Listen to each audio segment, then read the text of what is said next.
सभी भक्तों को जय श्री राम, राधे राधे। सभी को विजय पर्व दशहरा की हार्दिक शुभकामनाएं। हम सब दशहरा की खुशियां मना रहे हैं। रावण का पुतला जलाया जा रहा है और ऐसा प्रतिवर्ष होता है। सबसे पहले तो ये दशहरा मनाने से पहले आइए राजा राम सरकार का ध्यान कर लें। बोलिए राजा राम सरकार की जय। कि रामाय राम भद्राय रामचंद्राय वेधसे और रघुनाथाय नाथाय सीताय पतये नमः। बोलिए राम राजा सरकार की जय। वीर बजरंग बली की जय। बोलिए शंकर भगवान की जय। प्यारे भक्तों, हर साल ये दशहरा मनाया जाता है और रावण का पुतला जब हम फूंकते हैं तो बड़ा ही आनंद उत्सव होता है। उस वक्त चारों तरफ खूब जयकारे लगाए जाएंगे, राजा राम सरकार की जय बोली जाएगी, खूब पटाखे छूटेंगे, मेले भी लगते हैं, लोग एक दूसरे को पान खिलाते हैं, बहुत सारे उत्सव की विधियां हैं। लेकिन हर बार रावण को जलाए जाने के बाद भी ये रावण समाप्त नहीं होता। क्योंकि एक बात बताऊं आपको, एक रहस्य बताने जा रही हूं। रावण को श्री राम ने मारा ही नहीं है। सत्य कह रही हूं आपसे। ये एक रहस्य, परम रहस्य बता रही हूं। रावण को राम जी ने नहीं मारा। रावण को मारा है उसके कर्मों ने। कौन सी वो गलतियां थी? देखो, रावण कोई साधारण इंसान नहीं था। रावण प्रकांड पंडित है, ब्राह्मण तत्व है उसमें, और शंकर भगवान का पुजारी। शंकर भगवान को प्रतिदिन अपने शीश की काट के भेंट चढ़ाता। उसके बावजूद भी उससे अनेक अपराध हैं। पहला अपराध, जो सबसे बड़ा उसने अपराध किया, वह क्या किया कि जो शक्ति, जो सिद्धियां उसको प्राप्त हुई, उनका सही उपयोग नहीं किया। बंधुओं, कल मैंने आपको बताया था, माँ सिद्धिदात्री जो समस्त शक्तियों को देने वाली है, अगर वे रुष्ट हो जाएं तो पल भर में ही सब कुछ उलट पुलट भी हो सकता है। उस व्यक्ति का नाश भी संभव है। तो सबसे पहला जो उसके अंदर बुरा लक्षण है, वह क्या है? वह है शक्तियों का दुरुपयोग। अब मैं भला आपको क्यों समझा रही हूँ?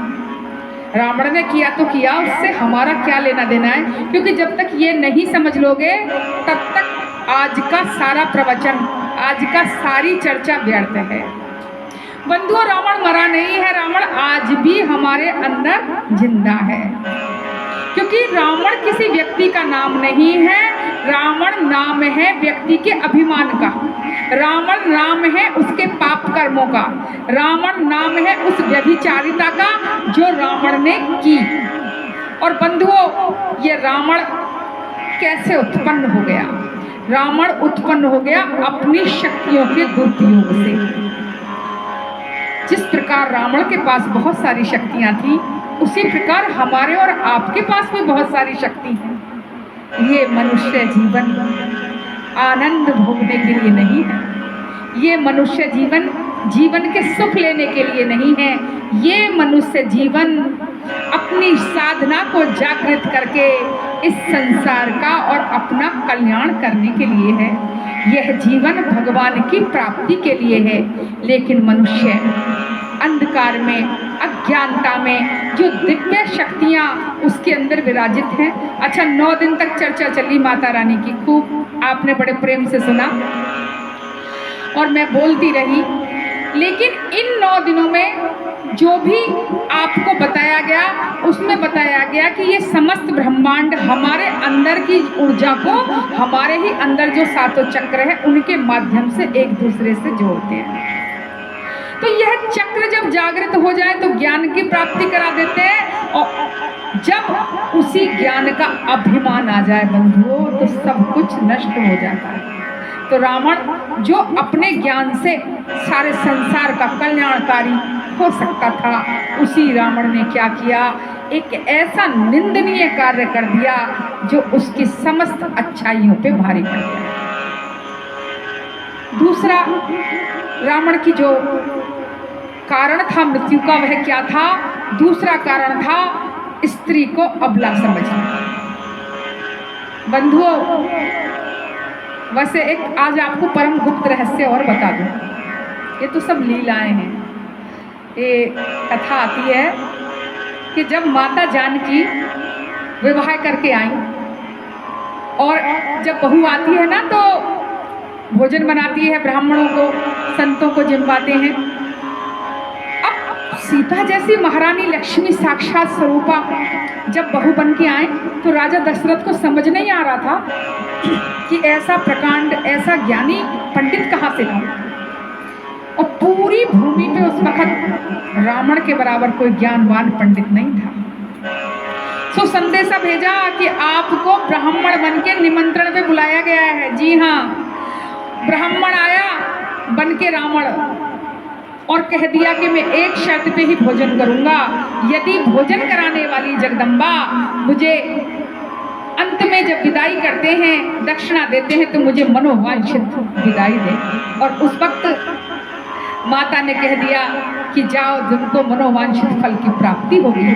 और उसने क्या मांगा कि जिस दिन मैं आपका हरण करने आऊं माँ, अपनी इच्छा से मेरे साथ चलना, क्योंकि रावण का साहस नहीं जो आपको माँ अपने साथ ले जा सके।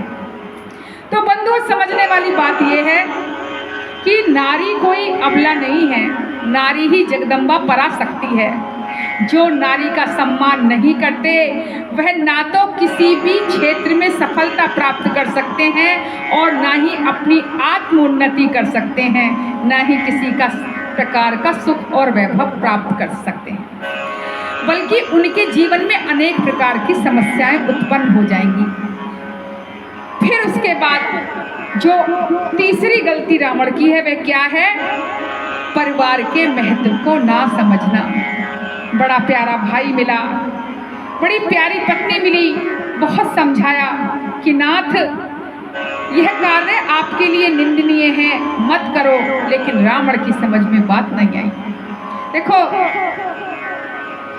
रहीमदास जी बड़े सुंदर शब्दों में कहते हैं कि रही मन देख बड़े को और लघु नदी जीड़ा, कि जहाँ काम आवे सुई कहा करे तलवार। यदि आपको कपड़ा सिलना है, जोड़ना है, तो वहाँ सुई, छोटी सी सुई का ही प्रयोग होगा, बड़ी तलवार से बात बनने वाली नहीं। लेकिन जब श्री विभीषण जी समझाने लगे राजा रावण को कि जो आपने चाहे कल्याण, जो आपने चाहे कल्याण, सुजस सुमति शुभ गति सुख नाना।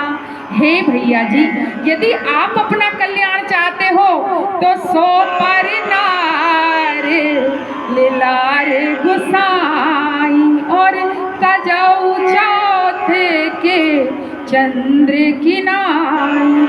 जिस प्रकार चंद्रमा को, चौथ का जो चंद्रमा होता है, एक बार देख लेने मात्र से कलंक लग जाता है, उसी प्रकार हे राजन, आप माता सीता की तरफ ऐसी दृष्टि ना डालें और उन्हें आदर सहित अपने यहाँ भिजवा दें। लेकिन रावण को यह बात समझ नहीं आई और अपने ही परिवार के सदस्य की बात पे ध्यान ना देकर रावण ने उस पर आरोप लगाया।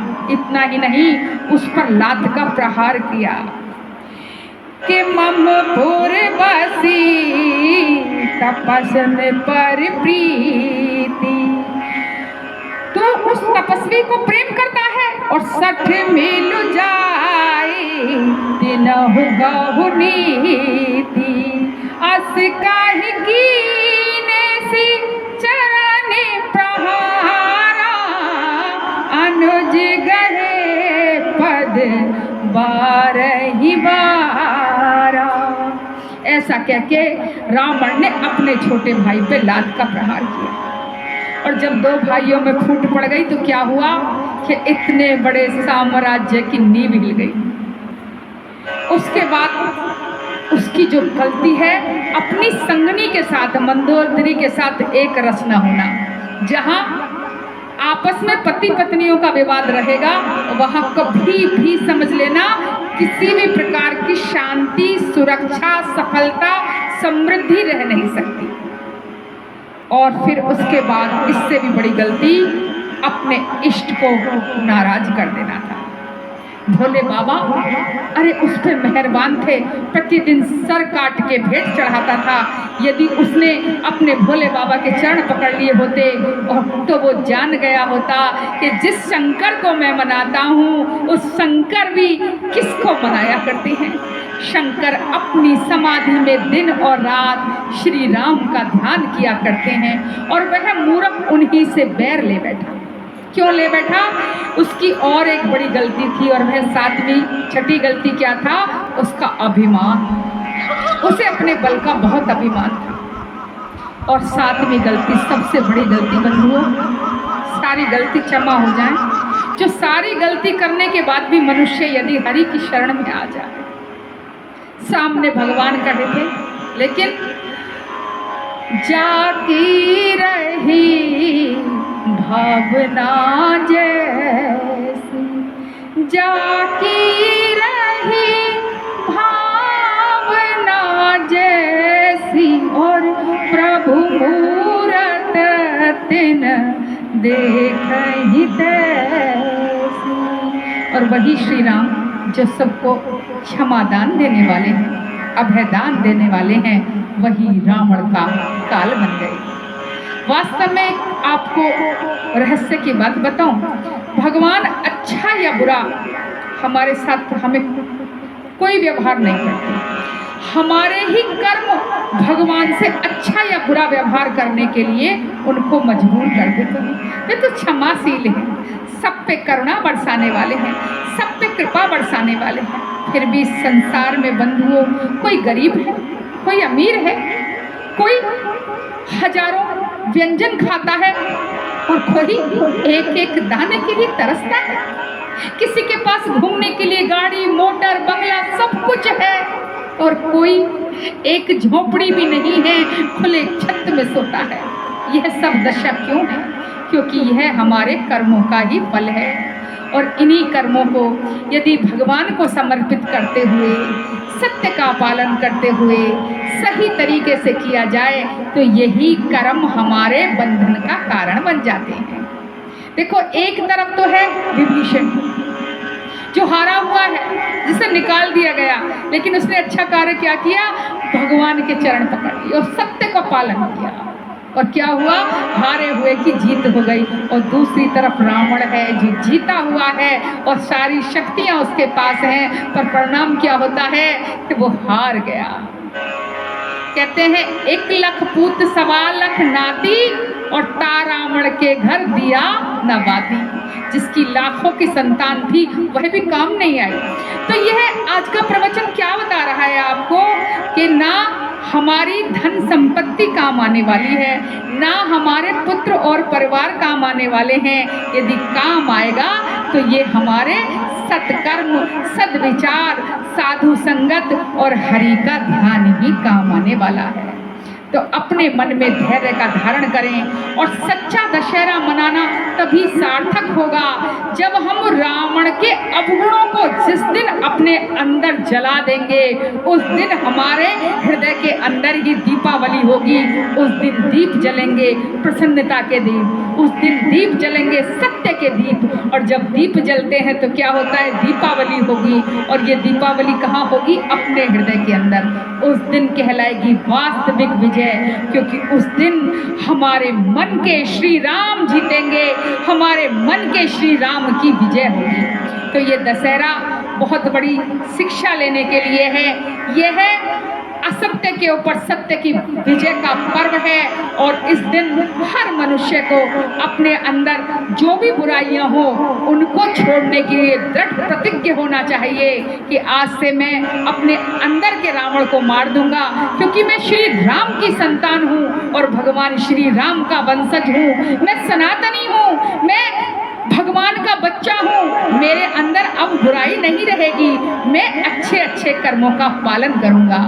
तो खूब भगवान का जाप करें, नाम करें, सत्संग का आनंद लें और प्रेम से कहते रहें जय जय श्री राम, जय जय श्री राम। बोल सियापत रामचंद्र भगवान की जय, बोल वीर बजरंग बली की जय।